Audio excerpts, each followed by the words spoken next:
آج جو ہم بات کریں گے سب سے پہلے توشہ خانہ کے معاملے کے اوپر بات کریں گے، وہ توشہ خانہ جس کے اوپر موجودہ حکمراں اتحاد کی پوری سیاست کھڑی ہوئی ہے اور وہ توشہ خانہ کا الزامات لگاتے ہیں خان صاحب کے اوپر۔ اب توشہ خانہ کے حوالے نے عدالت کے اندر کیا موقف دیا ہے وہ آپ کو بتاؤں گا۔ اس کے ساتھ ساتھ اسپیکر صاحب نے کچھ مزید استعفے منظور کر لیے ہیں، ان کے حوالے سے بھی تھوڑی سی بات ہوگی اور کچھ چیزیں ہم ذکر کریں گے۔ ہمارے ملک کی جو اس وقت حالت ہے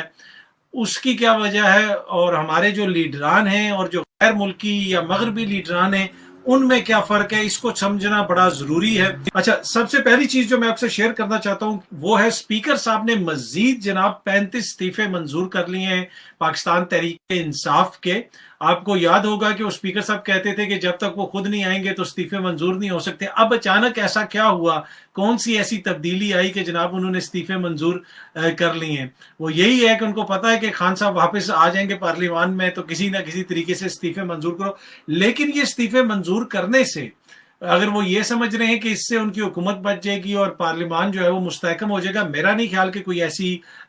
صورت ہوگی ٹو بی آنیسٹ، اس لیے کہ جو استعفے منظور ہوتے جائیں گے وہاں پہ الیکشنز تو کروانے ہیں، استعفے خالی منظور نہیں کرنے، وہاں پہ پھر الیکشنز بھی کروانے ہیں۔ اچھا، پہلے جب انہوں نے 30-35 استعفے منظور کیے تھے اور یہ کہتے تھے کہ ہم ضمنی انتخابات وہاں پہ کروا دیں گے، آگے سے خان صاحب نے کہا کہ سارے حلقوں میں خود الیکشن لڑوں گا، تو انہوں نے کہا کہ جاؤ بھائی ہم لڑتے ہی نہیں ہیں، جاؤ ایسی ہے تو ہم کھیلتے ہی نہیں، ہم آپ کے ساتھ لڑیں گے نہیں۔ اب اگین یہ انہوں نے 35 استعفے منظور کیے، پر اس میں جو امپورٹنٹ چیز ہے، جو سمجھنے کی چیز ہے کہ کھیل کیا کھیلا جا رہا ہے پاکستان کے ساتھ، پاکستانیوں کے ساتھ کیا جا رہا ہے، کیسے آپ کے ملک کو ایک مذاق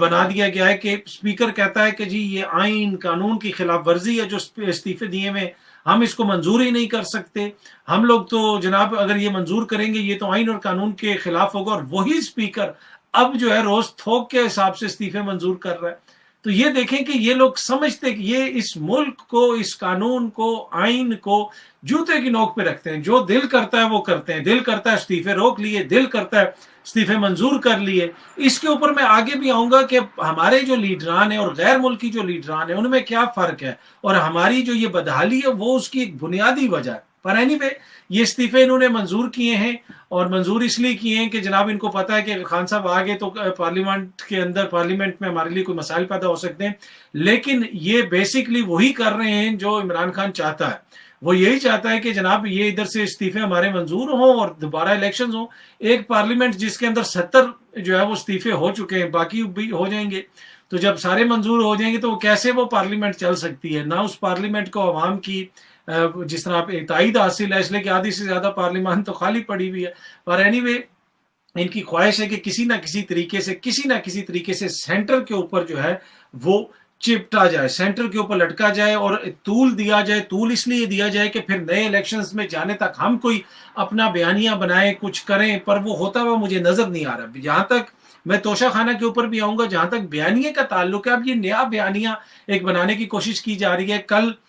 میاں نواز شریف صاحب نے بھی رپورٹر سے بات کرتے ہوئے جنرل باجوہ اور جنرل فیض کو کہا کہ وہ ذمہ دار ہیں پاکستان کے اندر جو کچھ ہوا، وہ ڈان اخبار میں اس کی خبر بھی لگی ہوئی ہے، وہ بھی تفصیلات ہیں، وہ ویڈیو وغیرہ بھی ہے، صحافیوں نے اس کی ٹویٹس وغیرہ بھی کی۔ یہ سب کچھ کیوں ہو رہا ہے؟ یہ نیا بیانیہ بنانے کی کوشش کی جا رہی ہے کہ دیکھیں جی ہم باجوہ صاحب کے خلاف ہیں، جنرل فیض کے خلاف ہیں، وہ جو ووٹ کو عزت دو، وہ تو پہلے آپ اس وقت ادارے کے اوپر الزامات لگاتے تھے، اب نئی اسٹیبلشمنٹ کے ساتھ آپ چاہتے ہیں کہ آپ کے تعلقات بہتر رہیں۔ بلکہ خان صاحب تو یہ کہتے ہیں کہ نئی اسٹیبلشمنٹ کے ہوتے ہوئے چیزیں کافی پیچھے ہوئی ہیں، اور جو پچھلی اسٹیبلشمنٹ ہے سیاسی طور پہ چیزیں تھوڑی سی بہتر ہوئی ہیں۔ اور آلدو کہ وہ یہ بھی کہتے ہیں کہ ان کے کالز وغیرہ آ رہی ہیں، لیکن میری جو ان سے ملاقات ہوئی تھی نئے آرمی چیف کے حوالے سے، انہوں نے مثبت باتیں کی تھی کہ وہ اس طرح مداخلت نہیں ہو رہی، پر کچھ لوگ جو ہے ابھی بھی کر رہے ہیں، گڑبڑ وغیرہ کر رہے ہیں۔ پر اینی وے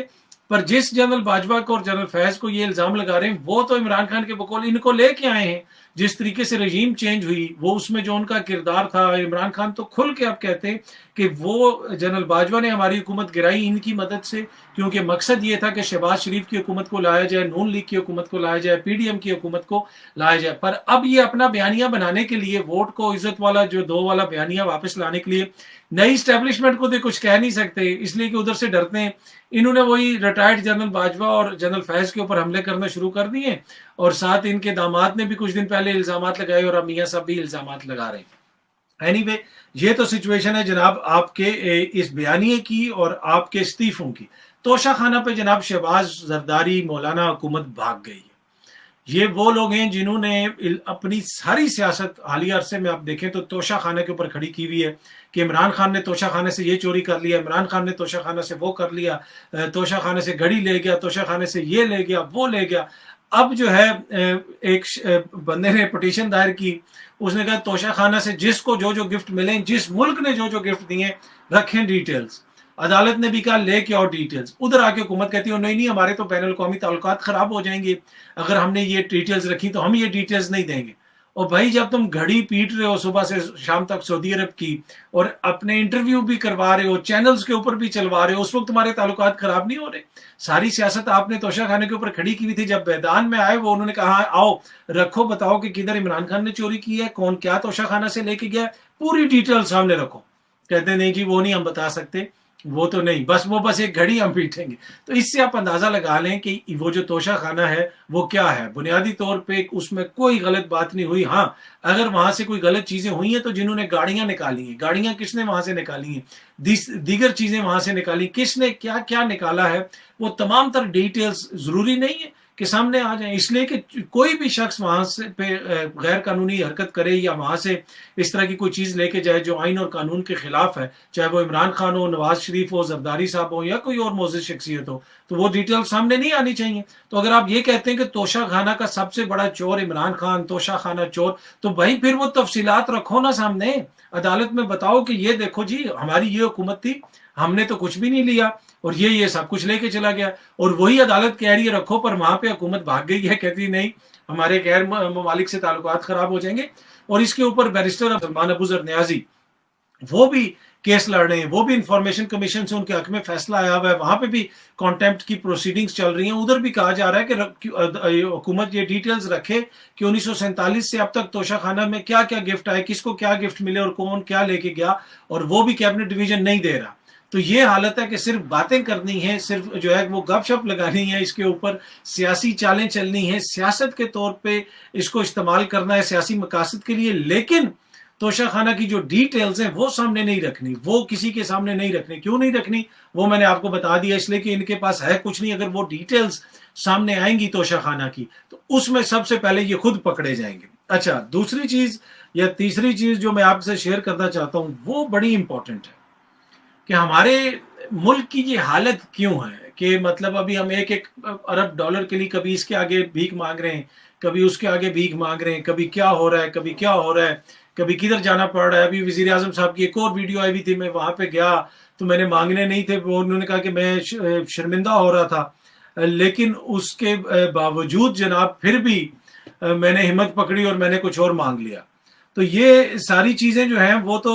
چلتی رہیں گی, یہ تو مانگتے پھرتے رہیں گے جو بھی انہوں نے کرنا ہے. پر یہ حالت کیوں ہوئی ہے ہمارے ملک کی, اس کی وجہ کیا ہے کہ آج ہمارے ملک میں اتنی بدحالی ہے, اور جو دیگر ممالک ہیں ادھر جو ہے چیزیں جو ہیں وہ ڈیفرنٹ ہیں, وہاں پہ چیزیں اور طریقے سے ہوتی ہیں. تو اس میں تھوڑی سی آپ کو مثال دینا چاہتا ہوں. مثال میں آپ کو یہ دینا چاہتا ہوں کہ ہمارے حکمرانوں اور باہر کے حکمرانوں کے اندر فرق. آج آپ نے بھی خبر پڑھی ہوگی, کل سے خبر آ رہی ہے کہ نیوزی لینڈ کی جو پرائم منسٹر ہیں جن کی 42 سال عمر ہے, انہوں نے کہا کہ میں 5-6 سال سے وزیر اعظم ہوں, اب میں اس کام کی وجہ سے مجھ پہ اتنا بوجھ پڑ گیا ہے کہ میں نہیں سمجھتی کہ میں صحیح طریقے سے اس کو آگے لے کے چلوں گی. میں وزیر اعظم تو آگے بھی بن سکتی ہوں, لیکن جتنا اس کام کی ذمہ داری ہے میرے اوپر وہ اب میں اور زیادہ ذمہ داری برداشت نہیں کر سکتی. یہ جو ہے بہت مطلب کہ ایک جیسے آپ کہہ سکتے ہیں اعصاب کے اوپر آپ کے سوار ہوتا ہے, آپ کو صبح شام محنت کرنی پڑتی ہے. جب آپ اپنی قوم کی اور ملک کی خدمت کرنے کے لیے وزیر اعظم بنتے ہیں نا, تو پھر آپ کی یہ حالت ہوتی ہے کہ 42 سال کی عمر میں بھی وہ کہہ رہی ہے کہ بس میں اب آگے دوبارہ وزیر اعظم نہیں بنوں گی, دوبارہ وزیر اعظم کا الیکشن نہیں لڑوں گی, کیونکہ میں ایک طرح سے برن آؤٹ ہو گئی ہوں. میں نے جتنا کام کیا مجھے لگتا ہے کہ اب مجھ میں اتنی ہمت نہیں رہی ہے. یہ پر ادھر جو ہے یہ اب میاں صاحب لندن میں بیٹھے ہوئے ہیں اور ابھی بھی وہ کہتے ہیں دوبارہ جناب ایک باری فیئر شیئر, ان کے حامی سپورٹرز یہ نعرہ لگاتے ہیں. تو اگر جب آپ ملک اور قوم کے لیے سیاست کریں اور ملک اور قوم کے لیے حکومتیں چلائیں نا, تو پھر آپ کے اوپر اتنا بوجھ ہوتا ہے کہ وہ چلانا کوئی آسان کام نہیں ہوتا, بہت بڑی ذمہ داری ہوتی ہے. اگر آپ کے گھر کے